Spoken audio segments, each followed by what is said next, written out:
Bharatiya Janata party की नीतियां चुनाव के पहले कुछ होती हैं और चुनाव के बाद कुछ होती हैं। महाराष्ट्र की यदि बात की जाए तो बड़े जोर शोर से महाराष्ट्र चुनाव के पहले इन्होंने लाडकी बहना योजना को शुरू किया था, जिसके तहत इन्होंने 1500 रुपए 2 करोड़ से ज्यादा महिलाओं को देने की शुरुआत की थी। और भारतीय जनता पार्टी की वो सरकार चुनाव के बाद अपने वादे से अब मुकर रही है। भारतीय जनता पार्टी की वो सरकार जिसने कहा था कि चुनाव के बाद तो हम महिलाओं को आज जो 1500 रुपए दे रहे हैं उसको बढ़ा करके 2100 रुपए की राशि करेंगे।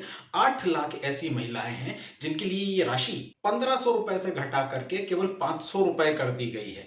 वहीं 11 लाख ऐसी महिलाएं हैं जिन्हें इस योजना का लाभ भी प्राप्त नहीं हो रहा है। तो ये भाजपा की सरकार है जो वादा खिलाफी कर रही है, अपने वादों को पूरा तो नहीं कर रही है। चुनाव के पहले जो लोग लाभार्थी से लग रहे थे उनको अब लाभार्थी ना मानते हुए दूसरी योजनाओं का नाम लेकर के उनको बाहर करने की कोशिश कर रही है। भारतीय जनता पार्टी को भी बताना चाहिए कि चुनाव के पहले जो लोग पात्र थे, चुनाव के बाद कैसे अपात्र हो गए। स्क्रूटनी की बात यदि आप करते हैं तो उस समय आपने स्क्रूटनी क्यों नहीं की?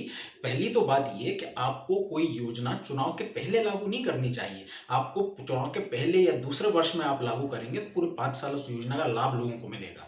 वहीं अगर आप ये कहते हैं कि जो महिलाएं दूसरी किसी योजना का लाभ ले रही हैं, केंद्र की किसी योजना का लाभ ले रही हैं और उनको इस योजना से लाभान्वित नहीं किया जा सकता, तो भारतीय जनता पार्टी को भी बताना चाहिए कि भाजपा की सरकार जो डबल इंजन की सरकार का जो दावा करती है कि इस सरकार का भी लाभ लीजिए, उस सरकार का भी लाभ लीजिए, तो बहनों को यदि डबल लाभ दिया जाता है तो उसमें क्या आपको आपत्ति? क्या डबल इंजन की सरकार का कॉन्सेप्ट आपका आज हिल गया है? क्या आज आप डबल इंजन की सरकार में यकीन नहीं करते हैं? डबल इंजन की सरकार क्या केवल चुनावी जुमला है? क्या केवल वोट लेने के लिए उसका उपयोग होता है?